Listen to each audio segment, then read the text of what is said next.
सरकार की योजना है मृदा सुरक्षा कार्ड योजना, स्वास्थ्य कार्ड योजना। इस योजना का उद्देश्य ये था कि भारत सरकार ने जगह जगह भारत में, जिलों में, पंचायतों में, सभी शहरों में वो जो मिट्टी का परीक्षण है, मिट्टी का परीक्षण मुफ्त में हो सके किसानों के लिए, उस पर बल दिया था। क्योंकि मिट्टी का परीक्षण नहीं होता है, किसान बीज बोता है, किसान फसल लगाता है, किसान पैदावार लेता है और मिट्टी के बारे में उसको कोई जानकारी नहीं रहती कि मिट्टी में मैक्रोन्यूट्रिएंट्स कितने हैं, माइक्रोन्यूट्रिएंट्स कितने हैं। तो उस हिसाब से लगभग 2015 में कोई 24 लाख करोड़ कार्ड बनाए गए थे और वो जगह जगह पंचायतों तक, ग्रामों तक, सब तक पहुंचाए गए थे कि इससे किसान लाभान्वित हो और प्रत्येक किसान के जमीन का कार्ड बन सके, जमीन की उसके हो सके, उसमें उसकी जमीन की जांच हो सके, कितने पोषक तत्व है, उसकी कमी का उससे परीक्षण हो सके। 2023-24 तक आते आते मतलब उसके कार्ड अभी भारत सरकार की ऐसी कल्पना है, परिकल्पना है कि वो लगभग कम से कम 36 करोड़ तक, जैसे 125 करोड़ हम हैं पूरे देश में, तो उसमें कम से कम 36 करोड़ लोगों का तो कार्ड बने, कार्ड लॉन्च हो, उसमें मिट्टी का परीक्षण हो। और 26-27 का ऐसा टारगेट है, जैसे बीजेपी सरकार अगर रही तो 26 मतलब 2026 तक तो आने का टारगेट है कि लगभग कम से कम 1 करोड़ 30 लाख लोगों का कार्ड बने।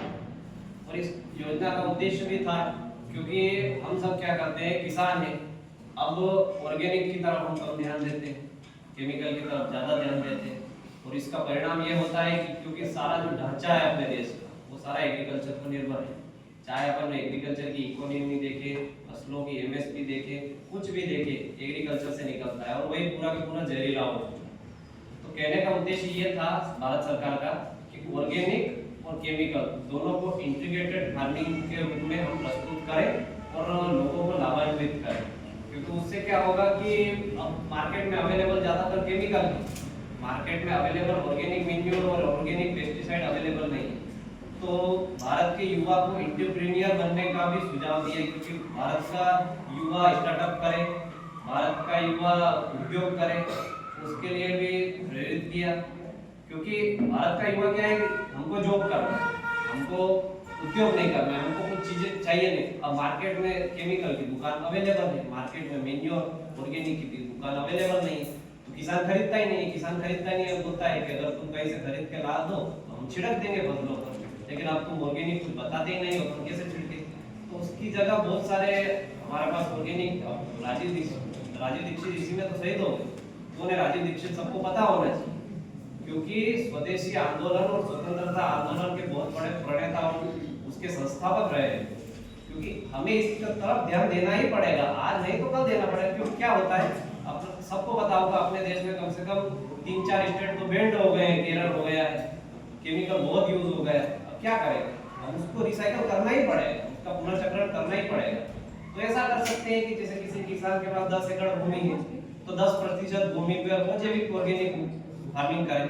तो उससे क्या होगा कि नुकसान भी कम होगा। अब ऑर्गेनिक में दिक्कत ये रहती है कि जैसे अपन पूरा वर्मी कंपोस्ट वाला मिट्टी बनाते हैं तो उसमें उतना लाभ अपने को नहीं मिलता है, और ये सही बात है कि नहीं मिलता है। क्योंकि दो चीजें ऐसी है, रोटी और मिट्टी, दोनों को फेरना आवश्यक है, दोनों को पलटाना पड़ता है। अब मिट्टी को भी पलटाने के लिए केंचुआ चाहिए, रोटी को पलटाने के लिए अपनी मम्मी चाहिए, वो पलटाती है रोटी को, तो तभी रोटी सीखती है। अब ऐसा मिट्टी में भी करना पड़ेगा। अब अपन पेस्टिसाइड छिड़कते रहेंगे, ठीक है, रोटी एक दिन में इंजेक्शन से बड़ी हो जाएगी, कोई दिक्कत नहीं है। लेकिन कहाँ जा रहे हैं अपन, भारत को कहाँ ले जा रहे हैं, पूरे विश्व को, प्रकृति को कहाँ ले जा रहे हैं। तो उस तरफ हमें ध्यान देना चाहिए और उस तरह हमें प्रयास करने चाहिए। हमें क्या है कि अपनी ही नहीं सोचना चाहिए कि हम तो जैसे तैसे हो जाएंगे, सेटल हो जाएंगे, 30,000 40,000 की जॉब करेंगे, खत्म करेंगे। ये हमको करना पड़ेगा, ये भारत के युवाओं को